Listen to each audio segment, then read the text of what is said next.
Welcome, myth lovers. Today, we're taking a journey back to ancient Greece to explore the mysterious and powerful Oracle of Delphi, a place where gods spoke through mortals, where the future could be glimpsed but never fully grasped. And at the center of it all, the one and only Apollo, the god of prophecy, music, healing, and, let's be honest, a little bit of chaos. Let's dive into this fascinating tale of gods, mortals, cryptic predictions, and a priestess who held the fate of entire empires in her hands. Let's start with Apollo, because this guy is everywhere in Greek mythology. He's a god with quite the resume, god of the sun, music, poetry, healing, archeries, and prophecy, which is key to our story today. Apollo is the son of Zeus and Leto, and his twin sister is Artemis, goddess of the hunt. While Artemis rules the moonlit forests, Apollo controls the sun, traveling across the sky in a chariot of fire. Talk about a daily commute. But Apollo's not just about good vibes and sunlight. He's also one of the most powerful gods when it comes to seeing the future. And he has a serious dark side. Remember, those golden arrows of his can both heal and bring sudden death. He's a god who can bless or curse you with just a glance. This duality is key to understanding his role as the god of prophecy and how he shaped the fate of mortals through his oracle at Delphi. But before Apollo could become the ultimate god of prophecy, there was one big obstacle standing in his way: a monstrous serpent named Python.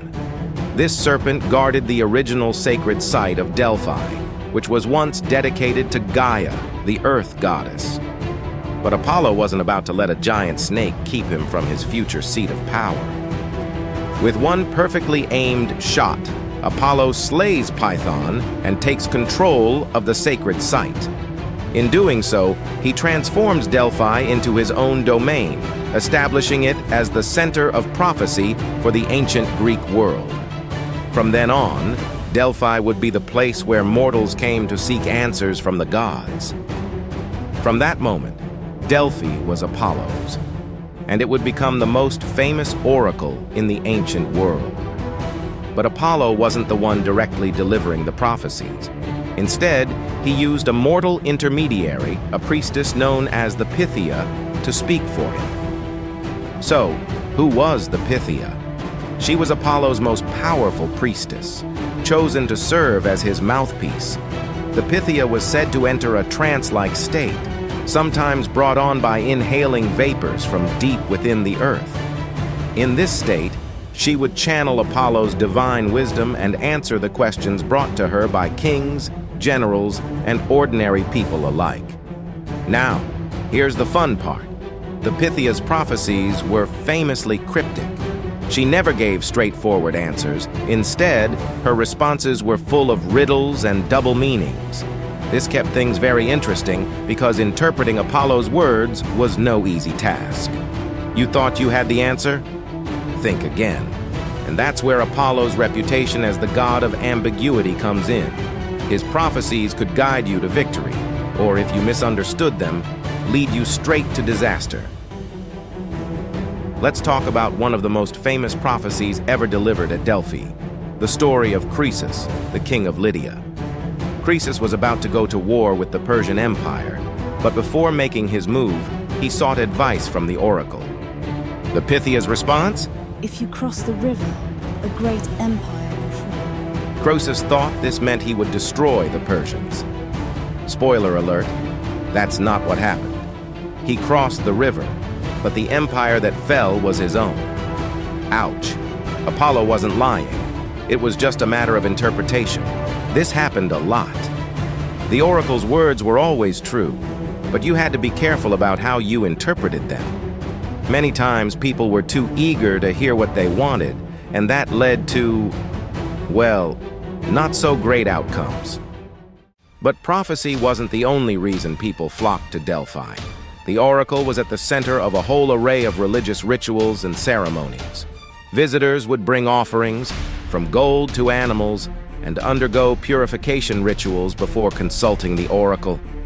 And if Apollo liked your sacrifice, maybe, just maybe, you'd get a favorable prophecy. And let's not forget the Pythian Games. Every 4 years, athletes and artists from all over Greece would gather at Delphi to compete in sports, music, and poetry contests, all in honor of Apollo. Imagine the Olympics, but with poetry slams and lyre battles.